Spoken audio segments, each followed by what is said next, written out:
right, and thanks for joining us again for another episode of the Project Webtoon podcast. Woo! I am, of course, your host, the main boy, Sleepy, and to my left here. What's going on, y'all? It's your boy, Seraph. And this is our Dragoon. I'm gonna start out real quick and say I'm like half here, a third of the way here. A third of the way here. we all I'm had not here homework. as a whole, yeah. We all had a little homework, and only a couple of us got to it all the way, so it's all good. It's all good.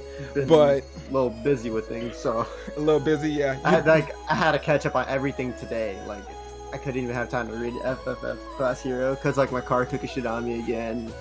I've been trying to fix that and like doing other things. You got some outside stuff to try and get to, but it's all good. It's all good. We're here. We got plenty to speak on, and as you brought up, F-Class Hero is a new webtoon that we're picking up to replace over for two other ones, since Solo Leveling is on hiatus right now, on a break, a much deserved one, and we also picked up Mookhyang Dark Lady to replace over for Legendary, which is on an unknown hiatus, and we do not know for how long. So, but yeah, a lot of good stuff came out these last couple weeks. Granted, one chapter for pretty much everything going across the board, but still, a lot of interesting things did occur all the way around. Ark, how are you feeling over there? I'm not dead. I don't know why you asked redundant questions. Because I like to make sure that the answers don't change. It's the whole idea of insanity. You know this. Come on. How long have we known each other? How long have I known your furry and scale-like demeanor? Come on. You just want me to cook for you again. Shut up. Okay. Can you make me some more curry, please? Maybe. Ooh, after the quarantine, I guess. Nah, I'm on my way right now. Hold on. I mean, we're my keys right here. Shit. I'm on my way. Well, on that note, we're all gonna take a quick break and go get some food. Not playing. Let's definitely jump into some stuff. We got some things to talk about for sure with everything that's happened, but I'm not gonna get too crazy into it. But how about we start off actually on one of our newer titles? I'm gonna say let's jump into Dark Lady to start off with here. Ark, this was one you definitely suggested. I caught up on in a rather quick hurry. Do you want to give like a quick brief synopsis for just the overall story on this one?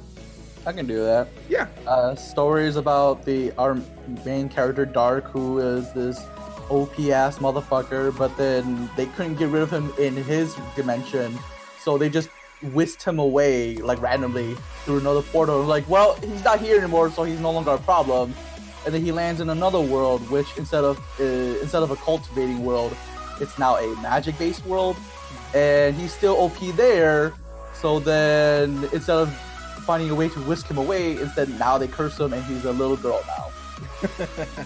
Yeah, that sums it up. That pretty much sums it up. He was too OP that they had to place a curse on him to turn him into a little girl. Well, I mean, they didn't turn him into a little girl. He turned himself into a little girl. Yeah, she was the weakest what thing. you perceive as the weakest thing.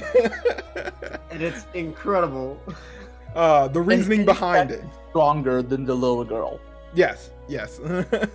There's reason behind all of that. So, but definitely anyone out there, go read that. But we can catch up with our current chapter that we have right now.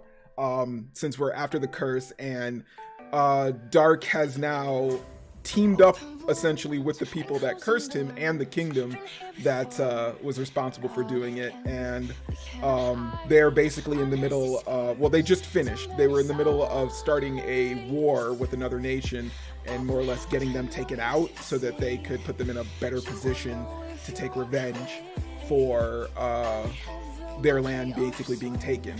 So Dark is now in the middle of a gathering, a ballroom gathering setting here in our current chapter, and he is he's being hit on by some other guy who's supposedly another master in that world, and he's just like, dude, I'm a dude. Leave me alone, please. Well, it makes it even worse is because he's in the body of what essentially looks like maybe a 12-year-old girl. A 12 or 14-year-old girl, somewhere around there. And this dude looks like maybe he might be 30. So the Roshi style of dating is really heavy here. But no, the one thing they did lay out in the previous chapter is that he does call him a Gosu right away. He says that he's a master, which is rather surprising because we haven't met too many other individuals that Dark one-to-one comparison with himself as a person of equal level standing. We've had one other person, and that was an elf, and now this person just looks like a normal human. So yeah, he's trying to pick up girls. Like yeah, well, you know how it is. So, but yeah, getting it back into the overall what's going on with him. He's after they had won the battle and they're basically just mingling. He's trying to more or less find those individuals in the party that have some kind of influence. I believe he's doing reconnaissance and trying to look for information. And he of course runs into Mr. Pervert. But he also runs into this young lady who he starts conversing with, as I think she's just trying to like basically just big time him, push him around a little bit, and he screams out loud that she says that the king is a womanizer. And yeah, things kind of ensue after that with him just basically walking off page, trying to look for more info. But just because he never dealt with politics before doesn't mean he doesn't know how to deal with it at all. Well, he does it in a very ham-handed way, though, kind of. Just make a scene. Make a real big scene. And plus, the way that his character looks, it makes it even better. This is true. This is very much true. It causes even a bigger scene. Yes. Because he looks like a little girl, you know, not like a but he's dressed as a 25-year-old man who's like, yeah, he's like 78 years old. Oh, yeah, it's like 80 or something, 90 or something. Yeah, he's like like that. 78, 90. Yeah. But he looks like a 25-year-old man. He's at the perfect peak of physical fitness. So, yeah. And now he's back to being a 12-year-old girl. Those tough times. But yeah, this chapter, while it wasn't super action packed with a lot of stuff, we did get a nice setting of adding in some new characters that we're going to probably be seeing going forward, especially this new I don't know if he'll become a companion or an obstacle potentially, just because, you know, he pointed him out one time as someone powerful, and then he shows up again later on. Also, the young lady that was more or less harassing Dark points out to our Gosu that he didn't realize that Dark seems like he's a spiritualist, or she feels the amount of power that he's radiating. So I don't know if she herself is also another mage in this world, and she could tell. So I don't know if she'll become another random character that he'll be seeing around a little bit more or not. Ark, did you have any thoughts on exactly like just what's all going overall, like what you think may be going on next, or like what's the overall plan here? Since I know he kind of training montage. You think more training? Yeah, because like, you know, the ring that the elf guy gave him. Oh yeah, is, yeah, you know, the the water spirit queen that's in it. The Naiad. And she's just like, yeah, she's like, nah, I'm going to teach you the hard way how to learn how to use magic. Well, I mean, the training montages have been more or less miniature flash dreams that we've had in each of the last two chapters, and they've ended pretty poorly for Dark every time. Yeah, he died every time, and then like after a little bit, he finally like realized that that Naiad was trying to teach him on how to use Aqua Sword or like Aqua Hammer. Well, you know? the fact is that when he was complaining that he doesn't have any power in this realm, and she's weak because that's the only way he can attack her. She can attack him, and he goes, I don't know what you're talking about. You can use all the power here as well. And now he's slightly defending himself, but still catching a lot of L's there. Yeah, so that was also one thing I didn't bring up, is that the whole aqua ring thing, the aqua ring that he got from the previous master, or the elf who's hiding in the forest. it was before nothing really bad happened to him while he had it on. It actually protected him a few times, but now it seems that it's at the point that, you know, it's time to learn. Yep, it's time to learn. It's demanding use. So yeah, I don't know if we'll get a full training montage as much as we're just every chapter we get a small bit of where he's at in training with this, and then however else the rest of the chapter plays out, which is still fun because I kind of want to see whatever the mercenary group is up to, since they were off in the battle that this was going on, so they weren't actually around Dark mingling, since now he is a lord for the kingdom. He's a baron. Or, is he a baron? No, okay, you're right. He is a baron. Sorry. He is a baron. He gained the title of a baron. Granted, he doesn't really care about it. He doesn't seem to be using it really in any powerful fashion himself. No, it's what bothers other people, because to them it's a she, and it's a she who earned the title of baron. So they're like, "Oh, you must have sucked dick," and he's like, "No, that's not how this works at all."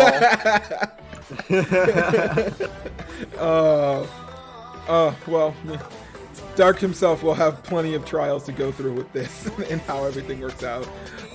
He still needs to work on his cultivating anyway to get the little girl's body up to a level, since he does now also own a Titan, but he can't really use it because it literally drains him just walking forward. So yeah, I'm kind of waiting to see when we'll full out get that fight. Not to mention there's a dragon in the mountains right near the kingdom. There's too. multiple dragons. There's the one that's in there, and then there's the other one who is with the elf master. Well, we saw the one with the elf master, but that one I think was back in the other town, further away. So we know of that one, but this one's like literally like right outside the window kind of thing. So I don't just live here. I allow you to live here. I forgot his name. It starts with an A though. I can't remember either. but he's a tight ass character, that's for sure. He's like the first dragon or whatever it is. He's an incredibly powerful dragon. He's like one of the first grandmasters. Yeah. So I'm kind of wondering when after he gets done with Aqua, if he'll go talk to that person next. Maybe, I don't know. He seemed interested in it because when he was doing just the gathering, the cultivation, circulation, whatever it is. The circulation thing. He was watching him do it, and he was just fascinated by the whole concept. So, yeah. I am definitely looking forward to those next chapters for that. I want to see exactly where all this training goes to, and if Dark's actually learning any kind of political savvy, any kind of extra skills that don't involve him using just straight up punching and fighting as he's so used to. Because granted, he's already tried to do it a few times and it's almost nearly got him killed. So he's got to kind of think around that until he can get back to his old power set. But also, we should mention that this is one of the few stories that I love reading the comments, because I don't know why people are so fucking salty. So fucking salty that, he's now a girl, guys, blah blah blah blah blah blah. Stop bitching. Yeah, Just well, let it be. Yeah, so if any of you want to get a more in-depth discussion as well as a full breakdown of Dark, there will be a new video for a new segment coming up that actually does us go into that talk, so definitely check that out. I will leave a link in the description below once we get that up and going. But yeah, so you'll actually get to hear more on that whole rant about the comment section and people's little issues with this story. But well, we can keep moving on here to our next one and another new one, Triple F Trash Hero, or FFF Trash Hero. And that is the reason why I am halfway. And the reason why you see him here, see Seraph just focused, laser focused. He's like looking at the camera, he's trying to keep up with it. So, Seraph, how you want to try and give us a brief intro to this story? Yeah, because I can only talk as far as you are, so hurry up. Wow.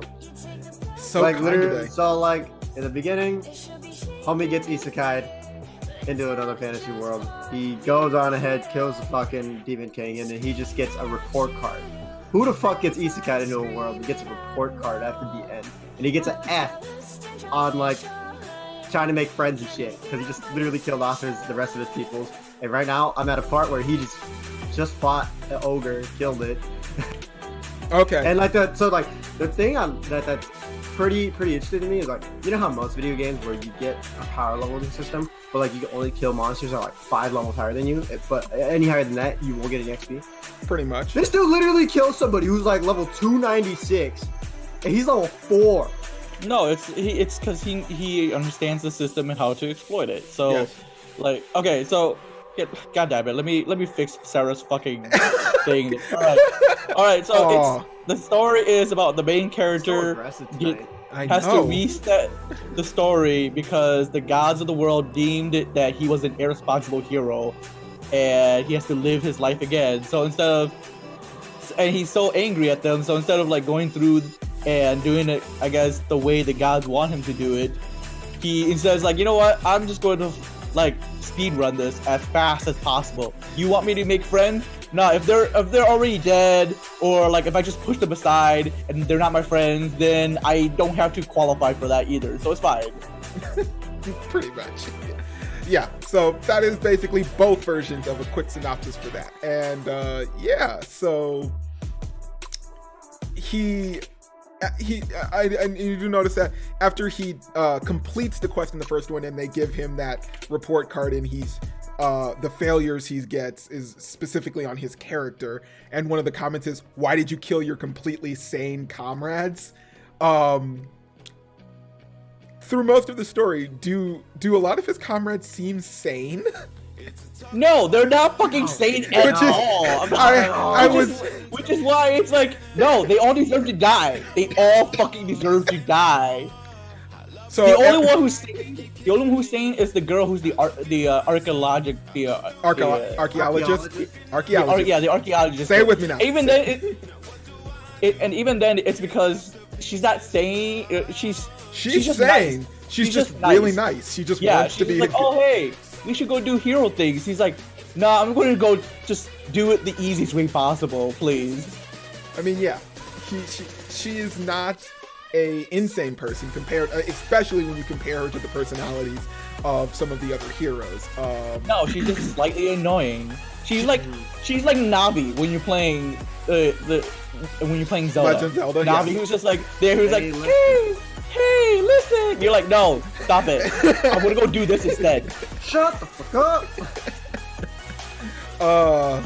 So this one has actually been pretty interesting just for the fact that, yes, it is very much a speed run. And even with, there's only about 35 chapters right now, and how it's working out, it even seems like a speed run, even reading it, because of how quickly some of the events occur. Like, we get an issue of what he's trying to do, and probably within maybe a chapter or two, he's completed the goal. Like, he just 100% avoids everything that would be more or less, you know, a time suck or a possible stopgap for him. He just bypasses it by like using the knowledge he has before, like, oh, I already know that these events are going to occur because this is what I did before, but I can just go to this main event at the end and just complete it, and that'll fix everything else. Oh, in my first lifetime, I found out that these people were evil, even though I helped them the first time. So I'm gonna kill them now, and then I never had to deal with them later. Something like that. That's basically how that works. He knows exactly how history is going to unfold, so he's just going to be like, I'm just going to nip it in the bud now. This is very much a take care of little small things before they become bigger problems. And then the gods keep bitching at him, like, you're supposed to be friends. Just the teacher, the professor, yeah, the teacher. The professor of morals is the one who keeps bitching because she's the observer. She's it's hard to even tell who in this entire story is supposed to be like the voice of reason, really, because everyone seems kind of insane. No, he is very justified in... I'm not saying he's not justified, but he does not have reason. He does not have what I would say good reasons. He's justified maybe, but he's not really a good person at all. But even then... If I found out that I was isekai just because the gods wanted to teach me a lesson, I'd be so fucking angry. We already had this discussion. Yes, I just we commit did. suicide again and again until they made me immortal. And then I'd be like, see, you could have just done this in the fucking first place. I hate all of you. Just gotta hit that re-zero life. Pretty much. So as you can tell, any of our fans out there who are probably webtoons or mangeki artists, if you could just get started on Ark's isekai webtoon manga real quick, it'd be great. I'd love to read it. I'm sure he would hate everything about it right away. Because I think there's a manga that I'm reading that it's about a hero who's immortal because she committed suicide, and then the god was like, oh, I feel sorry for you, so I'm gonna grant you immortality. And she's like, no, I wanted to fucking die. oh. Wow. Sometimes you just I don't can't want to get be here. I just want to die, damn it. sometimes Fuck. you just can't get what you want. But for our latest chapter in this one, I know Seraph is still reading for it, but I know Ark and I are caught up so far currently. Just talk about it. I wasn't gonna worry too much about it. It's fine. This is all comedy. There's no. I guess there's action, but it's comedy. It's mostly comedy. It is 99% comedy. It is extreme amounts of comedy. And 100% really dark at times. Like- Okay, like You've seen Konosuba. Just add some dark parts to Konosuba. Yeah, basically, more or less. This is basically Overlord thrown with comedy on top of it more than anything. Like, he's just a straight villain, really. But everyone in this world is also a villain, so it really kind of doesn't. The chaotic anti-hero. Oh god. Oh, can I use that now for my next D&D group? But The chaotic anti-hero. the chaotic Go for it, T. anti-hero. Go for it, T. That's all you, Yeah, baby. it's all me. So Ark, with our latest chapter that we had so far, he's made it to the Demon King's lair after all of the adventure, after everything that's happened, and he said it's only been what, like a year now? I don't remember how fast it was, but he's done it way faster than the first time around. I think he said it's only been a year because he spent. I think he said he got to the master and also defeated the dragon, and it was like 6 months. And I think after that whole time with the porter and cleaning the kingdom, I think that was another couple of months. So I think he said it's only been in first life. It took him 10 years, and now it's only taken him a year to get to this point. And because of him getting there so fast, he skipped all the other stuff that the boss would give to him. But he's well over leveled now. Well, so. yeah, I mean he's far maxed compared to its first run. Okay, so I also like how in the beginning they explain how, like, for some odd reason, so they explain how it works, exactly how it works in the video game, where you're like, oh, I beat this thing, and then somehow I got equipment off it, and they basically the Demon Lord unintentionally explains how he's like, oh yeah, I set up all these situations so the hero can get stronger, and then you kind of question, you're like, but why?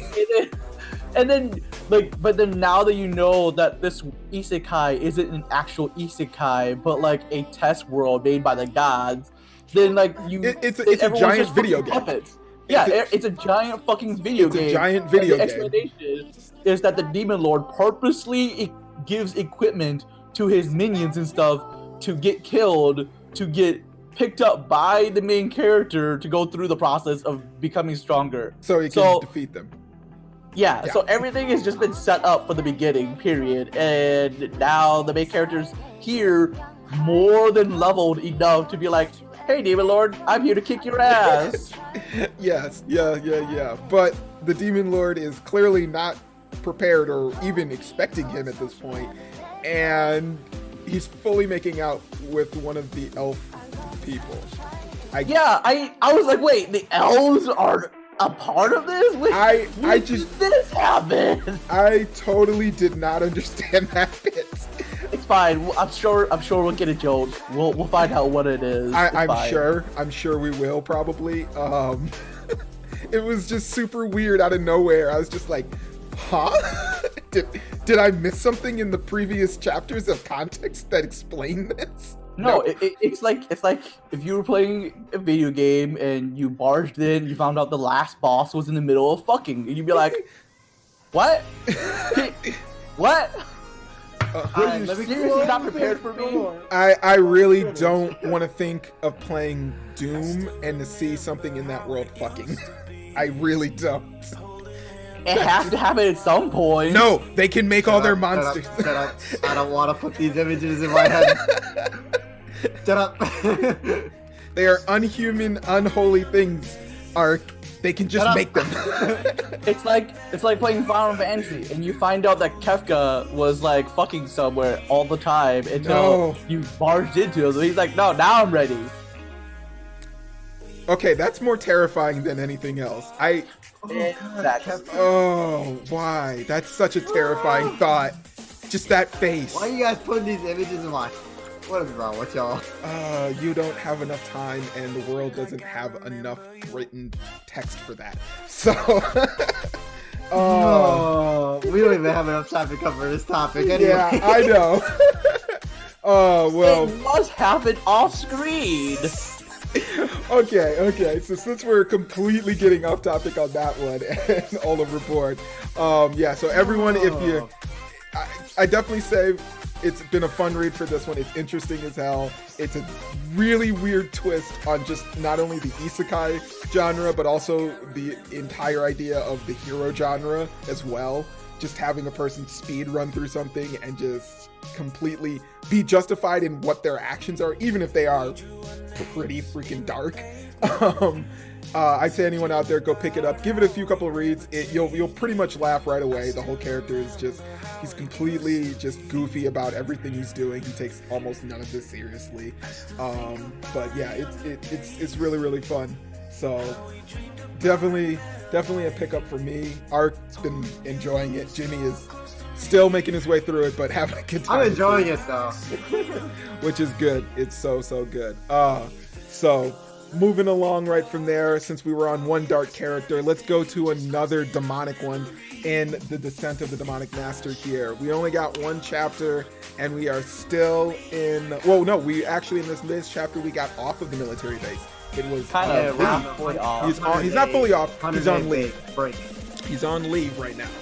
And after the end of the last chapter, we were talking, his friend didn't come visit, and he was wondering why that was. And we got a little bit of an image of somebody, and he decided to go investigate by heading over to the orphanage. And things seem to be going well. I mean, the kids agreed in; they were all happy as normal. But it seems that the caretaker who was there has grown ill. And that was the image that we saw. And it is the nun there that was taking care of the kids. Turns out that she has cancer. So she is pretty much bedridden in the hospital right now. And our MC goes to go visit and basically more or less learn, since I don't think we've ever seen the caretaker, the nun, before in any of the other previous chapters.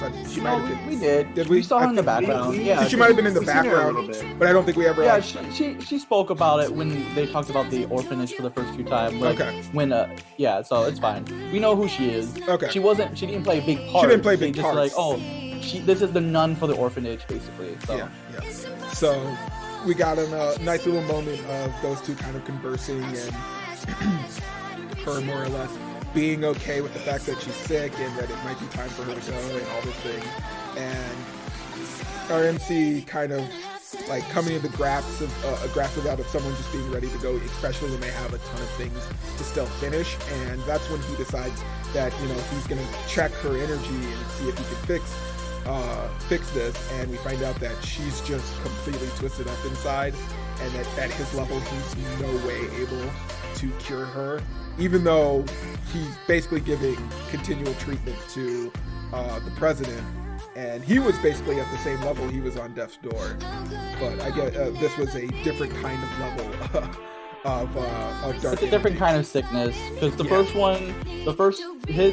old man's like sickness is like also like spiritually cultivation based, and cancer is a very physical thing where he's like, I could take care of this, I just cannot do it as the way I am right now. Yeah. So he's more or less made the determination that he's going to try and at least gain the strength enough to try and fix this, not only to help her. No, that's not the important part. Oh. The important part is that just like how the first time when he was fighting and fighting against those guys in the woods, his like vicious past life showed up to like taunt him. This time it's his first lifetime where he was a cripple who's taunting him, and he's like, wait. So we get moments to see like how he was in each of his lifetimes and how they affect him now. Where one is the demonic, the demonic master, and then the other one is his crippled self beforehand, before isekaiing. So this is great. Okay, yeah, I was just saying that, we're getting more character development. We're getting more character development, yeah. So I was just saying that, he was making that determination of helping her, but that's when his other self showed up, at least not his crippled self showed up and started taunting him about how, nobody cared for them. No one. He was crippled, and the way that he died. Well, the way that he died, but the fact that, he gave up on himself when he was in this kind of state. And even though she's at this state, she's not at all like depressed or broken down by it, like this is just her time, but she's accepting. No, he was about to accept and also let her die, because he's like, oh, I am not at a level where I can take care of this yet. Yeah. And I guess it must be her time. And his past self shows up and taunts, kind of like he kind of agrees with him because he did the same thing when he was at that state, but he was more sad and depressed because he had lost his entire family and everything. But just the fact that he felt sorry for himself and he didn't try to do anything when he was at that state. Like he could have, but he just chose not to, and just ended himself at that point. So we do get a nice set of inner monologue between another version of himself, at least the weaker state of himself than he was before he became the demonic master. So it's nice getting that reflection of a character that we get to see that doesn't come up too often, at least not in the sense of them at the point of like doing some kind of training or them up against a wall that is an obstacle that they themselves personally have to get over. But this one is more an inner reflection to his own self that he is choosing to kind of confront now and get over. So it was, while it was a shorter chapter, it was still a really, really strong and powerful chapter that we got out of this, and I'm happy to see that we are getting more into these things with this kind of story. I normally I definitely don't think we would get this in anything else usually, especially with one that has to deal with martial arts. Usually this is something that you get usually in some other softer stories. So Ark or Seraph, you got anything else on this one? I know. No. Not too much. Not too much. I just like that how he's just gonna try and push himself to find a way to save her anyways. Yeah. And it's not at a personal gain for him either. This really doesn't benefit him in any way, shape, or form. Well, it would theoretically still be a personal gain because he has to find a way to save her, but at the same time he's gonna try and get stronger to save her. True. So it's a personal gain for himself to get stronger, but at the same time he's helping somebody else. He's doing it to help somebody else, and it's not so much like I'm getting stronger just because of this, but I will get stronger for this reason. Granted, and then this way, if somebody else that's like close to him runs into the same thing, he would have the power. He'll have the power to hopefully save them. If there isn't some kind of weird backlash that comes from doing something like this either. With that much murky key flowing around. Yeah, usually there's always. If he did it now, he would fuck up his whole cultivation level. Probably, very, very much. So yeah, strong chapter for this one. Looking forward to the next one being just as strong. Hopefully, we'll get a positive end out of this. If not, I'll still say that's actually really good. It shows that even he has sometimes limits that he himself can't reach when need be, or even things just have to be. So, which is going to be pretty tight to see if that's the outcome. If that is the outcome. Like most martial arts things, we always see the MC always prevail, but then like we never get them to like fail or struggle too much with certain things like this. You know what I mean? Very, Or very at least in much so. all the martial arts one I've read. I don't know about Arc. Arc is a different level of things sometimes, so. I mean, I told you, I read like a chapter every 2 to 2 3 minutes. Which is absolutely incredible. You all It don't really realize depends how long the chapters are. I can say at most 5 minutes. You don't realize it, but the reason that Arc isn't blinking right now is because he's actually reading chapters as we're talking. So Dude, I wish going I crazy. could. he's mad. It's a mad genius, man. It's crazy stuff. But yeah, let's keep moving along here into our next bit. How about we actually jump over into Inso's Law, since this was another shorter chapter for us. With this one, we really didn't move too far away from the action of the last one. I know that it ended off with Dan. No, it's just more concerns about the car accident. About the car accidents. Understanding the silver-haired guy. I'm very bad at names. Yeah, I know. It's okay. But yeah. We're all really bad at names. But yeah. So His name is fucking Ian. is it Miyun? Ian. Oh, Ian. Ian or something like that. Yeah. Yeah. So, not too far off from the previous chapter, just more of her worrying about that car accident, getting a little bit more information. Yeah, it was a pretty simplistic chapter for this one. I don't think that there was a ton to talk on this time around. Ark, did you pick up anything interesting or different in this one? No, not in particular. She just can't date silver-haired guys now too, apparently. So. She can't date blonde-haired guys, said straight from Rang. You are not allowed to date blonde people. You're not allowed to date blonde and silver-haired people. That's what the current line is. And well, then we also get to get that cool little bit of red-haired king going at it with all his seniors. Fucking 3 of them are laid out. Yes, one that of them was runs away. Yeah, that was the one thing I did. I did notice for this one is that the repercussion of them all jumping to Yang defense is now our little mini gang showed up and is now basically looking for them individually, and they got smoked off screen. Oh yeah, just all of them laid out pretty quickly. They all got smoked off screen by one dude. I just gotta note that the other 2 kings were just standing by. Well, I wasn't expecting one dude to do much of anything. He seems like he might be like the kid of the group more than anything. So I feel like he would murder somebody. He probably would. Like when I first saw Blondie, I didn't think too much of her. You know what I mean? Yeah. Like, she's just a blonde-haired kid, trying to hit on the main character. And then out of nowhere, we see Blondie jump out the fucking second story window. We see Blondie throwing hands with Men in Black. Yeah. So, never judge a book by its cover, very clearly. Mm-hmm. So, yeah. So, we know that at least that's going to be probably a continuous little thing for the background bit. I don't know if Dan and I may get sick of it and be like, hey, I don't need this defense and just walk in them at some point, but it seems that, they're at least getting rides home from one of the kings for the near future as this whole incident kind of plays out. Yeah. He's like super worried about the car accident happening. Well, like, I get where he's coming from. It's like from his own personal experience. It's PTSD. It's definitely probably a little bit of PTSD, and then also being as the MC being like extremely precious to him. You know what I mean? He just wants to make sure that she's gonna be okay and safe no matter what goes down. Yeah, very much so. And then she also gets a little bit of how much she means to these people. Yeah. We got to get a little bit of dialogue on how much Silver-Hair King worries about, Dan High and everything like that. So very much. It's like a little bit more character development between the 2 as well as Rang right there. Mm-hmm. You know what I mean? Yeah, very, very much so. Granted, Yang ended off the chapter as always with her little bit of her yandere self. Just so you're not gonna date, so you're not into so and so colors now. And then Dan I's like, okay, go the fuck back inside.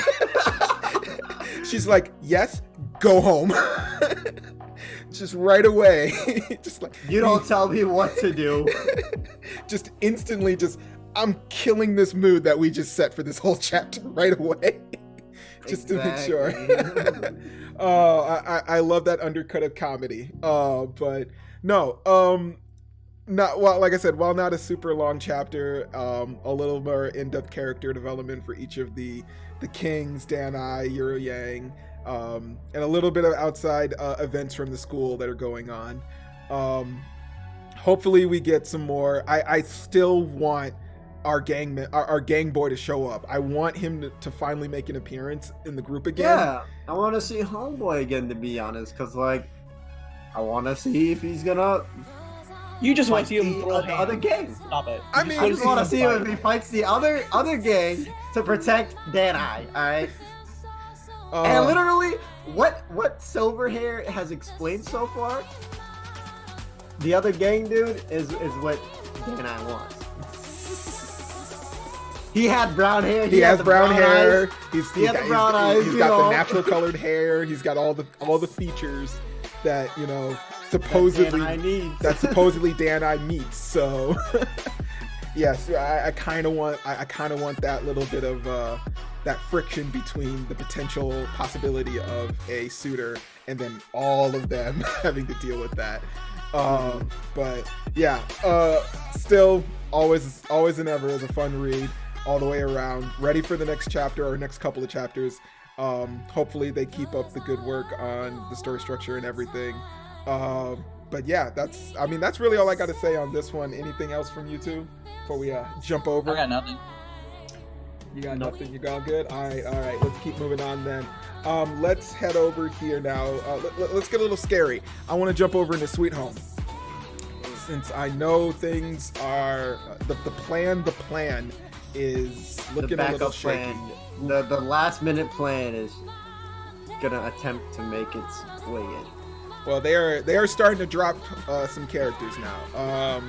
I know our last one ended off with the detective basically getting the bus key so that he can go and block the entrance. Granted, I don't know what that'll do now since they're literally already inside. But he was now taking on the two other convicts as they were trying to escape. And I stand corrected. When I thought that they were of equal leveling, at least in fighting power, he wrecked him this time. He totally played him. Yeah, he was trying to get the key, and then out of nowhere, he was like, I'm gonna go all out. I mean, he made that comment. He's like, you got kicked off the force for police brutality. And he just kind of went, and after I heard that, I was like, no, there's no more laws. You probably shouldn't keep reminding him of that, of why he got kicked off the force, but also the fact that there are no laws. And he definitely doesn't like you. And I mean, he threw him out of the bus window. I mean, the right hook to the face was already bad enough, but the fact that he cross counter that just laid him out. He was just, and then he just right in front of the bus, and instantly a monster shows up and finishes the job. I was just because the alarm outside that he threw out the window. Yep, he threw it set off. He threw his phone out the window with him, and it just, that was it. So, and he felt it did not look like he felt any remorse doing that. He's just like, I mean, what remorse at this point? We already know that they cut up the human body pieces and threw them out. Like, I mean that's for us. I mean, yeah, really. so and the cop knows too at this point. So, I know he does, but I mean that whole thing is for us, for our justification to be like, nah, kill him. I'm fine with it. Even in the story, even when they meet bad people, they still struggle. He should have died a worse death than. Than just being melted by acid. I really would have hoped he'd be like get pulled apart or even eaten a little bit. Yeah, like just have his arms ripped off by arms and legs ripped off by 4 different monsters, and like 3 other monsters just gain up on his ass, And then the silver-haired guy from Inso Law comes up and talks to him about how they do it in his neighborhood. just dismembering. No, that was the red-haired guy who said that. Oh, sorry. I wonder what he's gonna do with the other convict that's just standing. I don't know. Mouthing off his mouth, Essentially the whole point of them having the muscle is gone. I don't see him doing much of anything other than cowering to whatever he says. Isn't he the one with the No, gun? he's the smart guy. So he's like, you know what? I'm just going, since my winning team is dead, I'm just going to join the winning team. I feel like that's what's going to happen. The bandwagon. Maybe, I don't know. He may just be like, I don't really trust you either. So I won't kill you, but you're not joining us. So it may be that whole I don't have to kill you, but I don't have to save you either. kind of scenario. Granted, he's got to figure out what he's going to do now. I mean, he's still outside. The monsters are already pretty much covering the first floor. You know, the plan for the bus is scrapped, so I don't know what he's going to do going forward from there. I don't know. No, I think he wanted the keys because he wants to make sure the monsters stay inside the building. Okay, I mean, well, we'll see. I mean, granted, most of them, we have the one who can fly, but they can literally just fall out a window and they'll be okay. So, we know that the rest of the group is slowly making their way upstairs.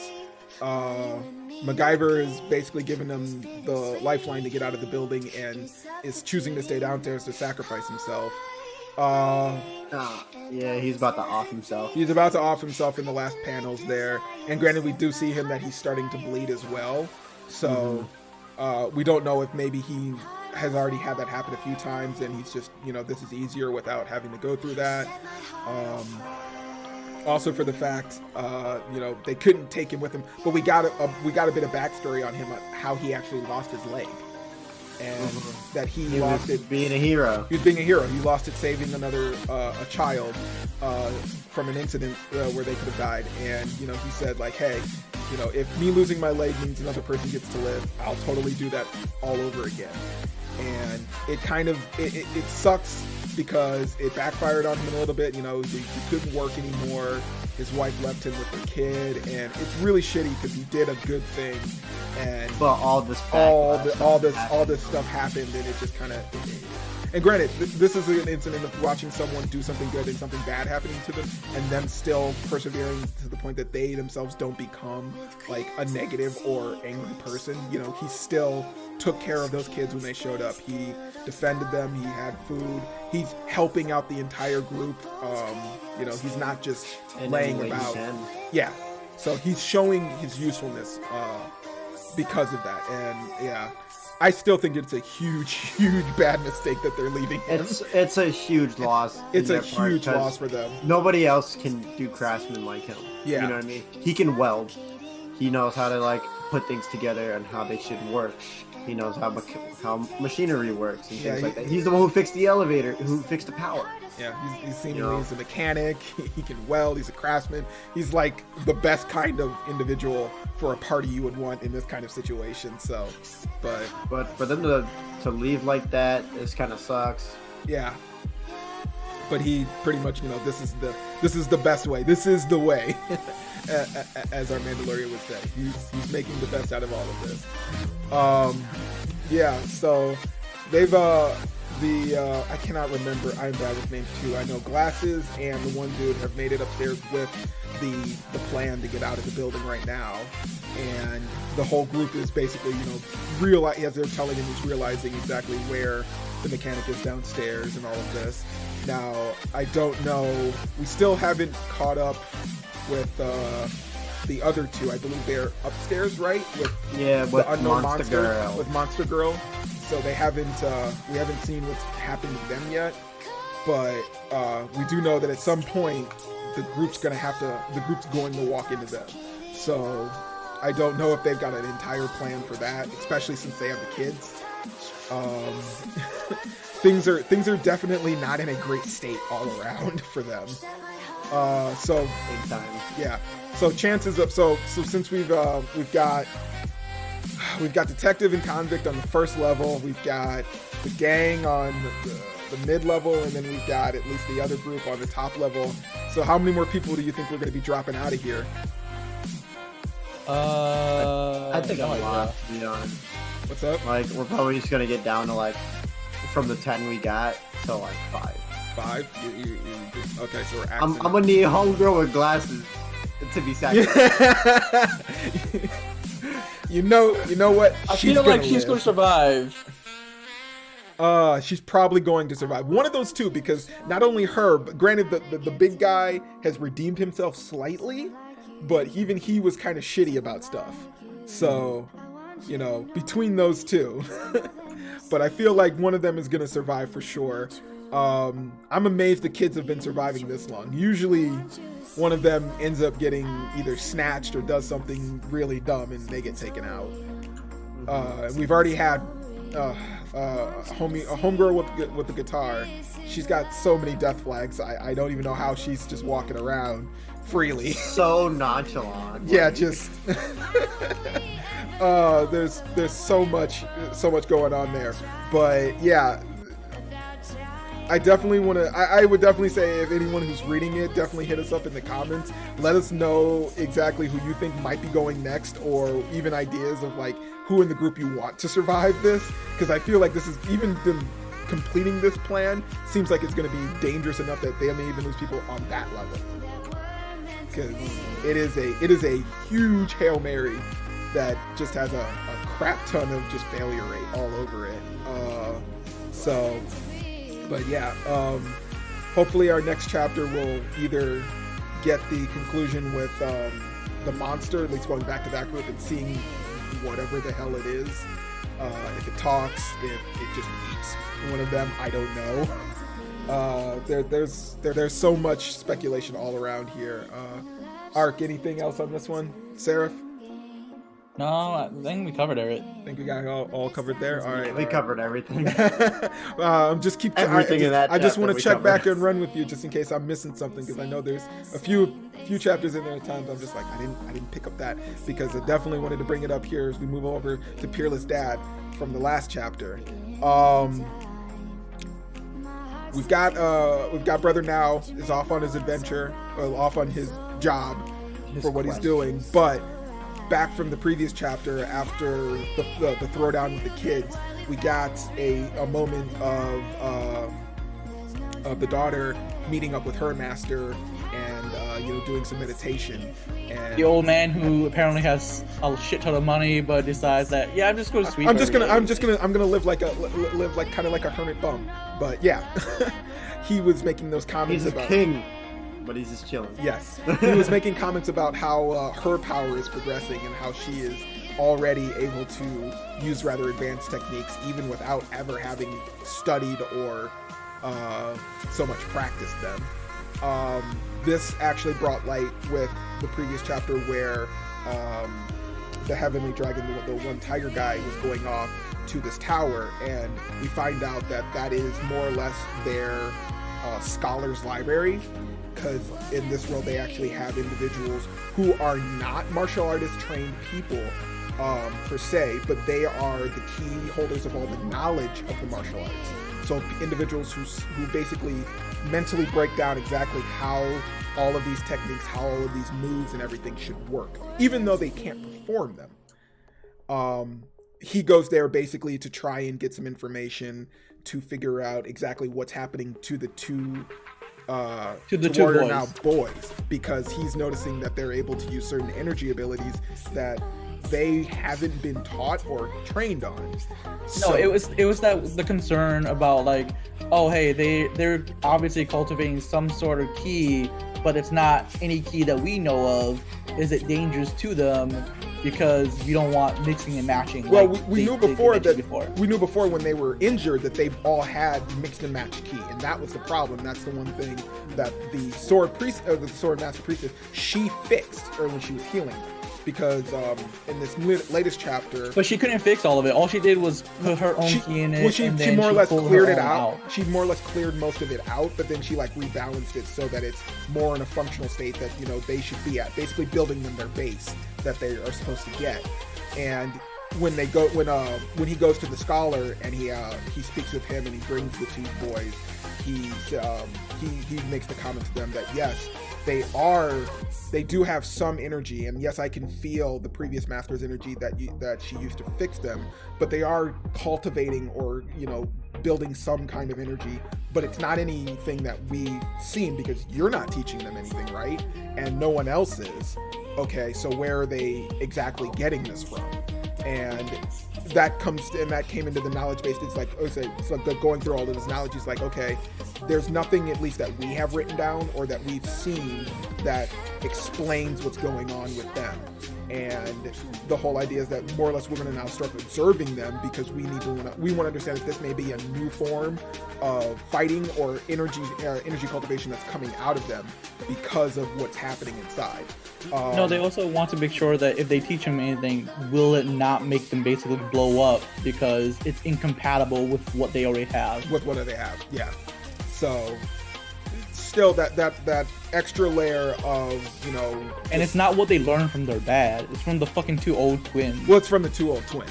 But I mean, it can't help that their dad is also kind of teaching them, you know, this body control manipulation that might not be something that the twins particularly know of either. So that may be fucking with them as well. But that whole section there was just super interesting for me, watching them like break down the idea of how the martial arts industry, but how the actual knowledge of the martial arts works, and how they keep it all. Because, you know, having all of these masters and all these things, you figure that always this infighting, you know, to keep hidden secrets and to test out who's got the strongest sets of skills and things. But yet they literally have this library, this knowledge basis of just hundreds of scholars that are cataloging and memorizing and doing all this research for them so that they can essentially either make or grow their own styles into something else. One thing we did get out of some side notes with that, Young shows up. We actually know who Young is related to now. She apparently is the sister of the tiger master, because she shows up while they're on their way to the temple, and yes, she's not the sister. She's like he calls her fellow sister, disciple. It might not even be fellow disciple, because he calls her. She's like their elder, or because that's how you call each other in that, like. It's like, you know, it's like older brother or older sister. Like that, yeah. So, but yeah, she shows up in front of the boys as well. So, and fully decked out in her attire. So, yeah, a nice sudden shot of Young just appearing without the intent of seeing Warrior Now or anything, but just a sudden appearance, and, you know, she has some pull, or she has some. Here, take this money. But wait, when have you ever been nice to anyone at all? Shut up. When have you been nice to kids in particular? This isn't unusual or usual. What are you doing? Yeah, and then he's just like, when have you ever been nice? He just goes, not important. Don't worry about that. No, and then the best part about that this newest chapter was where Warrior knows on his thing with his guards, and they're like, man, this training's hard. He's like, oh, you guys think it's hard, huh? You guys want to eat? Come get some.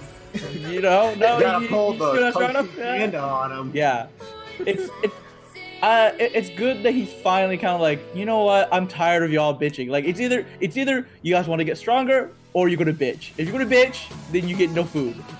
I mean, this is going back to Uncle Ox complaining of him saying like, hey, you need a structure. Every kind of this thing, every kind of command or job, something, it needs structure.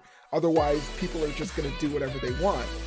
And him saying he didn't want to because this isn't a gang, this isn't an organization. You know, they're supposed to be all comrades on equal footing, and like that's not how this works. And no, he's just tired of their bullshit, dude. I mean, he is, but I mean, if he was their leader, if he acted like their leader, they wouldn't yell at him or come up to him with these kind of complaints, because they would have someone else within the group they would bitch at, and they would probably get their ass handed to them. But because he wants everyone to be of equal footing, this is what he gets. So they complain about, oh my god, why is training so difficult? I want to get stronger, but I don't want to put in all of the work or effort that have to come along with it. And he's like, you know what? All right, let me give you a quick lesson on how this functions. You want to eat? This is the goal of getting stronger right here. The food is the stronger. Do you want that? Come and get it. And he very quickly beats the crap out of every one of them that comes close. And it's like, yeah, you don't like it when you have to actually work for it. Same idea. if you want this, you're gonna have to put in that time. So I don't know if this will be a lesson to him, like, hey, maybe I'm gonna have to establish some level of command, like, or they're just all gonna have to learn that this isn't just a quick fix to them, you know, wanting to deal with their problem, that they can just instantly get stronger as long as, you know, they're with him. Hopefully, I don't know if this will be a full chapter going forward with him just dealing with all of their, you know, all their bullshit and all of the complaining. Hopefully not, because I don't want this whole journey to take longer, because he's got to stop and fix their whining. But either way, it's nice to see that, you know, very quickly after we got that discussion with him and Ak, you know, talking about this, and then just instantly we get a example of Ak is kind of right. You treat them softly and they're gonna act like this. But so I'm not saying that it's unsurprising, but it is interesting to see where it could go from here. If he even decides to think, hey, maybe we'll go back to the gang idea format if he needs to. I know he's trying really hard not to revert to that state, since we're still we're still trying to figure out what the whole mission is, if this isn't going to turn into a massive ambush. I think I'm going to guess is that it's going to unintentionally go that way, because it seems like at this point we realize that he's, especially with Uncle Ak's thing, where he's a natural leader. Yeah. He'll just put them in line. And then they'll follow him. It's not because he means to do it on purpose. Mm-hmm. It just so happens to be like, you know what? I'm tired of your bullshit. It's either you do this or you don't. Okay, so it probably will fall into that standpoint with him, definitely, for sure. I mean, it's not uncommon to have people who are just natural leaders that just appear, even ones that don't want to be the leader, but just end up taking that role because it just needs to be done. I'm not sure more what to say for the kids. I know that they're having their own little side quest right now. Hopefully we'll see something come from the boys here soon, or the daughter, potentially, either with them gaining these new skills. I don't know. I'm still kind of possibly waiting a little bit for some repercussions from a lot of them fighting. Granted, I know that the little girl's going to suffer some repercussions. It's because she's too good at it. You think so? Yeah, because the old man was talking about it. He's like, yeah, she's too efficient at this. Like, she knows how to do this too well. There's something wrong. She needs to be inefficient. Yeah, she needs to be inefficient. She has to learn that sometimes you have to learn failure in order to understand, how to progress beyond it. Yeah. I mean, the conversation that they were having with her, especially, is that she was saying that she was kind of grappling with the idea of fighting just in general, like, when it needs to occur and when it shouldn't occur, because she is so much stronger than a lot of the opponents that she may come up against. And, him trying to reassure that it's okay to not have to fight, but it's also okay to just fail if that is the best outcome, for sometimes succeeding isn't always going to get you exactly where you want to be or where you need to go. So, but yeah, I mean, some nice character development just for the kids all around. Just not only the sense of power that they're gaining, but the amount of responsibility that they're going to have going forward, because I'm sure that their lives are going to get more and more hellish as this goes on, because now is bringing more attention to himself, taking on the underworld. He's already got a massive amount of attention from each one of the masters, because they've all faced him literally in a day, and he's displayed some sort of power that they don't know about yet, but can tell that it's No, they have a very good guess as to who his master is, because they're like, there's only one person who uses this technique, and this is our guess, but it's better to not just question him, because he doesn't know it anyways. Yeah. So, but I mean, still, that's still, it's bringing him attention that he's so far very clearly, seemingly, that he's trying to not gain, and it's getting more so. And now that everyone sees that his kids are basically blank slates of him, just a mountain of potential with no direction, you know, everybody kind of wants them. I mean, we've already gotten to the point that, you know, the two old guys were trying to steal them because they wanted them as disciples. So, yeah, and her displaying these abilities probably now puts her on that map even more so, because she's far more fluid and well learned than her brothers at this, you know. So hopefully we'll definitely get some interesting just developments all around from that, but also hopefully we don't get caught up too much in some of the inner turmoils that would come from it as well. But yeah, still, two solid Storm chapters that I enjoyed for those. Really good fun times all around. Keeps going. I don't know, are we, they have not taken a break on this, and we're at 1:15. I believe we haven't seen a break in this yet. So 1:16. 1:16. Thank you. So they may be getting close to a point where they may take a break or not, because I have not seen any stops or gaps between chapters other than, you know, a few weeks or so missed because holiday. So holidays and I feel like it ends up being the translators who are taking breaks. Well, more or less, and not actually the person it out. Yeah, it's more or less them. But these the last two that we had take breaks are literally. There are less chapters of Red Storm coming out, and they're by the same person than Peerless Dad. Peerless Dad comes out once every week, every other week, and Red Storm's like what, once a month? Just about, I think. Yeah, just about. But he may be spending more time doing this than he is doing Red Storm, because the amount of content as well as depth that he throws in every chapter is kind of insane. For Red Storm is better. Oh God, just let it go. Thank you. See, that's what you did. Thank you. Thank you so much, Seraph. I got you, buddy boy. I got you, buddy boy. It'd be great if you could just push his screen off. And you're pushing me away on my screen. Oh yeah, I'm pushing you, so you'll push him, and then we can just make this all good. Yeah. But moving. All jokes and fun here, but moving right along, we should only have one more left, and of course, that should be our queen herself, the Demon Queen. Yi-Bei is all there. The wifey. So we got what? It's time to introduce the industrial age. Yes, yes, it is. yeah.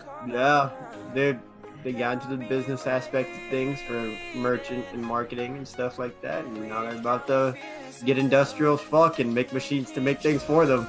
Pretty much. I mean, it's natural progression here.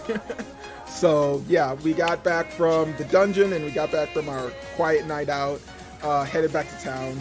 We did get a little short 2-3 pages of the two princes talking shit, of course, about how they want to kill shit about these peasants. Yep, about the peasants being around, and then of course how they have plans to get both YB as well as Young Yi before their transgressions against them in the tournament.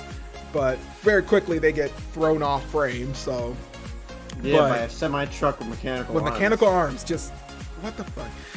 Because apparently you can just buy roads in a city that's owned by a kingdom. So what? I mean, it seems that this kingdom's got a really weird structure to begin with, as it seems. Right after they get back, and he meets up now with his captains of industry more than anything. He's essentially either employed or bought each one of the masters from a different sect of school to help him more or less industrialize the entire kingdom. So he's got the master chef, he's got the master craftsman, he's got a business production person, he's got a person for mining and everything. He's basically bought all of the captains of more or less the working world underneath his wing, and they have a meeting and he's more or less explaining exactly what his plans are going forward. So like you said, Ark, welcome to the industrial age. He basically gives them the blueprints for modern electricity to build that, as well as machinery to replace all of more or less the menial tasks of all of the masters. Now, granted, right away, as he was explaining this, all of them freak out because he introduces more or less what looks like not a typewriter, but automation, a 3D printer, but more or less, yes, a 3D printer. He introduces that to them, and they all freak out because it's like you don't need if me. This exists, then why do I? You don't need people. You don't need my job. And the way that he explains it and breaks down the science of how the machine is made and then how it actually is powered and functions, explains that, well, you still need all these components, which are things that the machine itself can't make. We need individuals, but also the fact that these are very simplistic designs. The machine itself cannot think of new, interesting ways of building stuff or improvements on it. It more or less takes whatever the original creator, the craftsman, creates and just duplicates it a bunch. So you still need an intelligent human being or person or individual to actually give it the design to create on. And he was explaining like, hey, so Master Chef, you know how you have to make all the dishes or the ingredients for all the meals. He's like, well, with this, you can just make the base of those and you can work on the higher level things without having to do all of the side work to get to that point. So now you can make more rich or more larger dishes because you don't have to spend all your time working on just the base ingredients. But he basically gives them this nice blueprint of exactly how automation will further their businesses as well as the kingdom at large. But we also see that the whole thing is, granted, I don't know if all of these people are in his little coop that he's trying to build, but more or less, he's trying to build the automation so that he can take whatever remaining power the regent has back to him, or at least break it down away from him so that he doesn't have so much control over the kingdom. I'm pretty sure the electric generators that he's making and things like that. He's trying to make it so the regent can't sell electric stones. Well, for one, that they themselves don't have to rely on. The main character is Nikola Tesla, and yes, he's giving away free Ford. I mean, is he Ford? I mean, that's how it works, right? Because Ford is like, the region is. I'm just going to like take care of this, so you can, you can't produce that, or it's going to. We'll see how it goes. It seems very much like it's going to be like an economics war happening. It kind of seems like it's turning into an economic fight. But granted, the last chapter ends with him basically introducing, the idea of electricity and how they more or less gathered it, and he goes through pretty much all of the like safe ecological ways of doing it. He builds a wind farm. He builds a solar panel farm. He even uses Eli at one point to just generate on a treadmill. He made a whole bike treadmill thing. I mean, hey, power via Rick and Morty battery. It's fine. Hey. Well, I mean, yeah, but this isn't a Google box, and there isn't a whole dimension that he created for them, so But yeah, he goes through a few different tests to figure out the best way to do this, and it seems to be that wind and solar panel power is the way that he decides to capture most of the energy and convert it. But he basically gets rid of them needing the electric stones. And right after he gives out that plan, he explains that he's going to be going away again, but he also he's about to give them one more plan before the chapter ends, because he says he has one more thing to announce, and that's where it kind of falls out. I'm not sure if this is going to be mass production for something else that's coming up, or if this is going to be maybe the arms bit, because so far out of all of this, he hasn't actually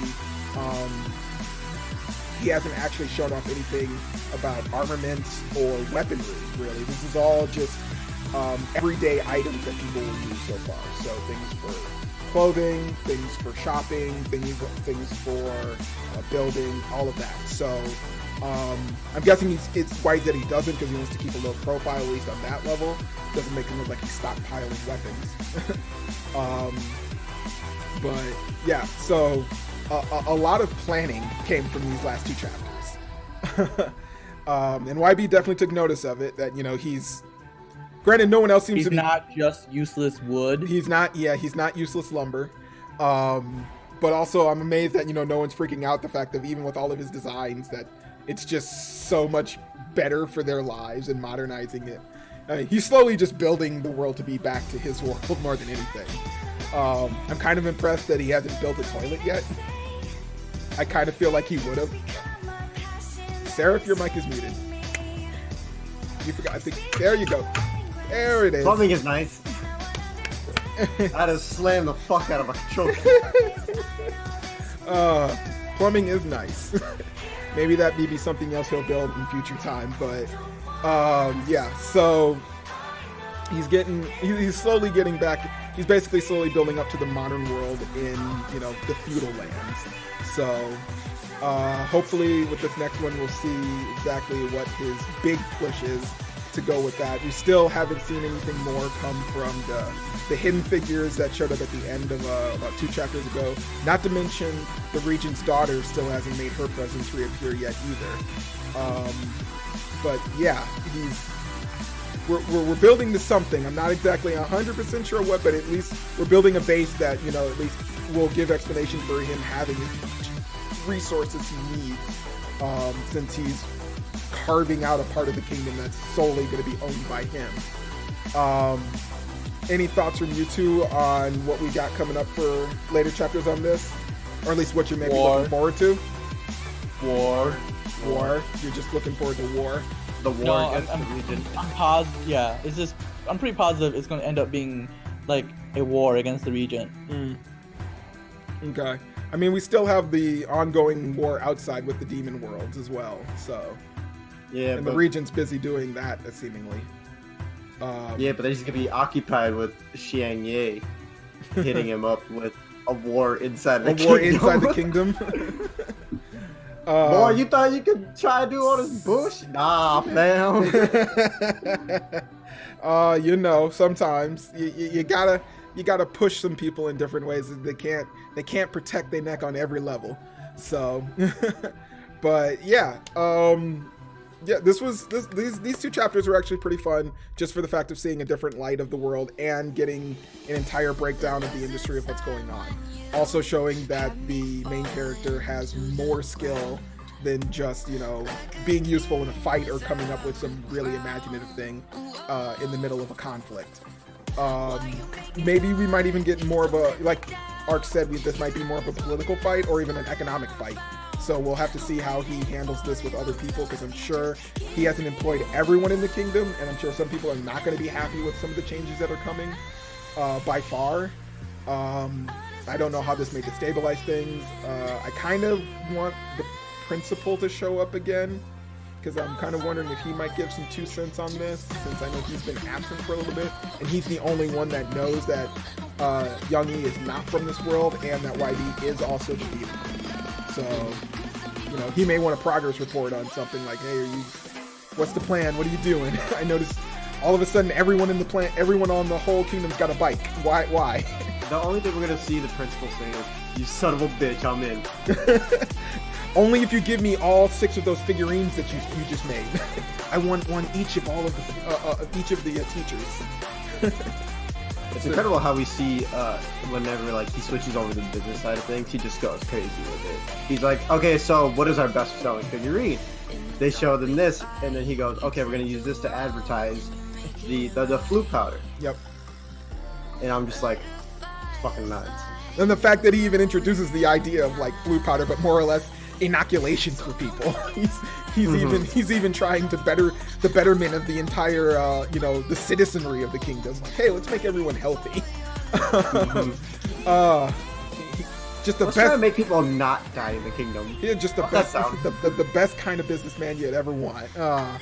But yeah, with that pretty much covers everything I think we have. We've covered all of our 6 to 7. And a half, yeah, and a half. 6.5 for me in particular. It's all right. I mean, we talked a bit. We covered up quite a more than an hour or so. So look, I hit chapter 21. Okay, I'm still going.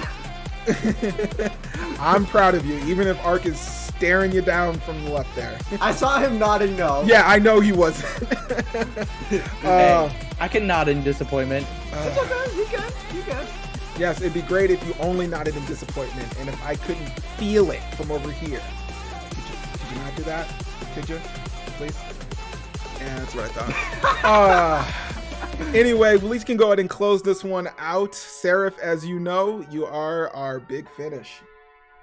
What's going on, ladies and gentlemen? Thank you for watching the Project Webtoons episode 8. Or are we on 9? We're on 8. 9. Oh, 8? Okay. And make sure to leave a like and subscribe. Make sure to hit that little bell so you guys can stay updated with our content whenever we upload. And we have links to our Anchor, our Spotify, Facebook, Discord, Instagram, Twitter. We're gonna have all those down below. We'll make out all my links eventually just for all those things, so we don't have like 100,000 links sitting below down, you know. So thank you so much, and again, thank you for watching and hanging out with us. Make sure to share about with all your other friends who read Webtoons, and just people who want to learn about Webtoons in general. Yes. Thank you so much, Seraph. Hey, everyone. It was glad having this discussion with you guys, and definitely check some of our other content as well. We've got new stuff coming out here pretty soon. And also hit us up in those comments to let us know what you think of our topics as those discussions. But I'm going to go ahead and close us out here. It is one last time for your boy. What's up, Seraph? If y'all made it this far, just make sure to stay safe out there with everything going on. Just stay inside, wash your hands, don't touch people. You know, just be safe out here. Things are getting rough. Spread it. Ensure the pandemic happens. I want to see Don't do what he says. Which way is he on my screen? He's on that way. That way. Mm-hmm. Don't listen to him. If you want to, go to his place first. Look for the underground. You have to ensure my death. That's how this works. As always, it's your boy Sleepy. It's your boy Seraph here. And this is Arc Dragoon out. Hey, everyone be safe and take it easy out there. The king has spoken, everyone obeys. May the